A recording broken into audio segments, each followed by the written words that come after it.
ఈ టిప్స్ ఇది compulsory follow అవ్వండి. అందరూ ఏమనుకుంటారంటే నేను మోసపోను, నేను చాలా గ్రేట్ అనుకుంటారు. మోసపోకుండా ఉండే సమస్య లేదు. మనకి ఎప్పుడైతే అన్నోన్ కాల్ నుంచి వీడియో కాల్ వస్తుంది కదా సార్, మనకు వీడియో కాల్ వచ్చినప్పుడు ఫోన్ అటెండ్ చేసే ముందు ఈ కెమెరా ఉంటుంది కదా, ఫ్రంట్ కెమెరా, ఈ ఫ్రంట్ కెమెరా క్లోజ్ చేసి వీడియో కాల్ యాక్సెప్ట్ చేయండి. మీ ఫేస్ రికార్డ్ కాదు, అక్కడ ఏముందో కనపడుతుంది.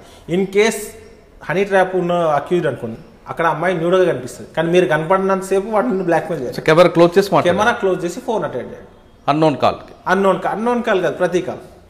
అందరూ ఏమంటే అన్నోన్ కాల్ చేస్తే సరిపోతుంది కదా, నోన్ కాల్స్కి ఎందుకు ప్రాబ్లం అంటారు. స్కూపింగ్ అనేది ఒకటి ఉంటుంది సార్. దాంట్లో ఏంటంటే మీ పేరుతో నాకు కాల్ వస్తుంది, మీరు కాదు నాకు చేసేది. మీ నెంబర్ నుంచి నాకు కాల్ వస్తే నేను ఏమనుకుంటాను, మీరే కావచ్చు, నేను క్యాజువల్గా అటెండ్ చేస్తాను. అంటే అది స్కూప్ కాలా లేకపోతే ఫేక్ కాల్ అని తెలియదు. చాలా మందికి మన నెంబర్ నుంచి మనకే కాల్ వస్తుంది కొన్ని సందర్భాలు. ఇది మనకు తెలియదు కాబట్టి ఎందుకు సింపుల్, మన క్లోజ్ ఫ్రెండ్ అయినా ఒక 2 సెకండ్లు కదా, క్లోజ్ చేసి మళ్ళీ ఓపెన్ చేయండి. ఎవరు తప్పుపడ్డ ఫోన్ వచ్చినప్పుడు కెమెరా క్లోజ్ చేసి వీడియో కాల్ వచ్చినప్పుడు మాత్రమే వీడియో కాల్ ఆన్ చేసి ఒకసారి మాట్లాడి మనోడు అనుకుంటే ఫింగర్ తీసేయండి, 2 సెకండ్స్లో తీసేయండి సరిపోద్ది. సింపుల్. అసలు మీ ఎన్నో ప్రాబ్లమ్స్ సాల్వ్ చేస్తారు. లక్షల రూపాయలు కాపాడుతుంది. మీ మానసిక టెన్షన్ నుంచి బయటపడతావు.